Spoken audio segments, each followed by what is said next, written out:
Hey guys, what is up? This is Virendra Singh and welcome to my YouTube channel invest carefree.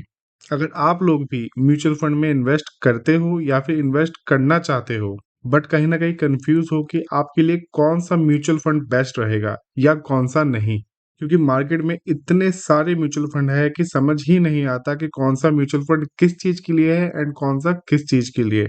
And जब फिर हम mutual fund से related कोई YouTube पे video देखते हैं तो और भी ज़्यादा कंफ्यूज हो जाते हैं, क्योंकि उन वीडियो में बहुत सी ऐसी ऐसी टर्म्स ऐसे ऐसे वर्ड्स यूज किए जाते हैं जो कि सीधा हमारे सर के ऊपर से चले जाते हैं। उन वीडियोस में कुछ चीज़ें तो समझ में आती हैं बट कुछ चीज़ें बिल्कुल भी समझ नहीं आती, क्योंकि गाइज उन वीडियो में बहुत ही डीप जाकर चीज़ों को एक्सप्लेन किया जाता है जो कि मेरे लिए एक आम इंसान के हिसाब से बहुत ही ज़्यादा कंफ्यूजिंग है।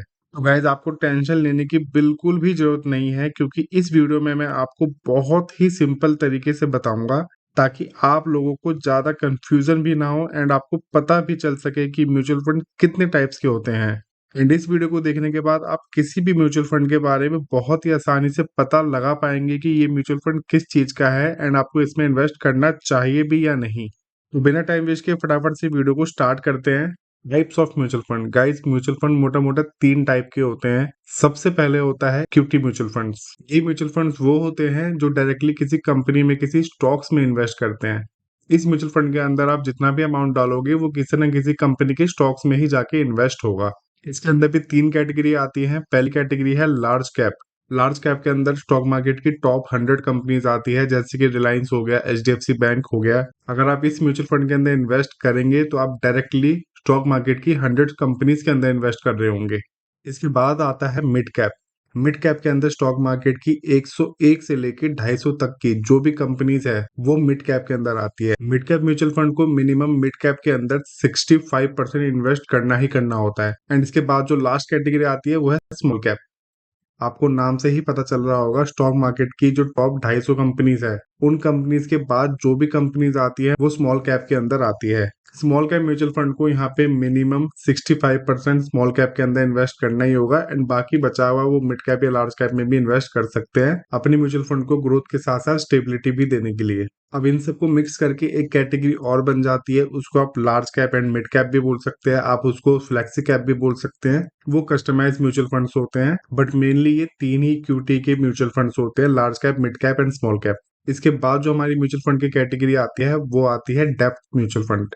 Depth mutual fund stock market के सबसे सेफेस्ट म्यूचुअल फंड माने जाते हैं, क्योंकि यहाँ पे आपको एक फिक्स्ड इनकम मिलती है जो इनकम होती है 7% से लेके 12% तक। जी हाँ, यहाँ पे आपको बैंक की एवरेज से ज्यादा तो रिटर्न मिल जाएंगे बट एक इक्विटी की म्यूचुअल फंड के कंपैरिजन में ये इंटरेस्ट थोड़े कम ही रहेंगे। बट हाँ, ये एक फिक्स्ड इनकम होती है तो यहाँ पे रिस्क भी बहुत कम रहेगा।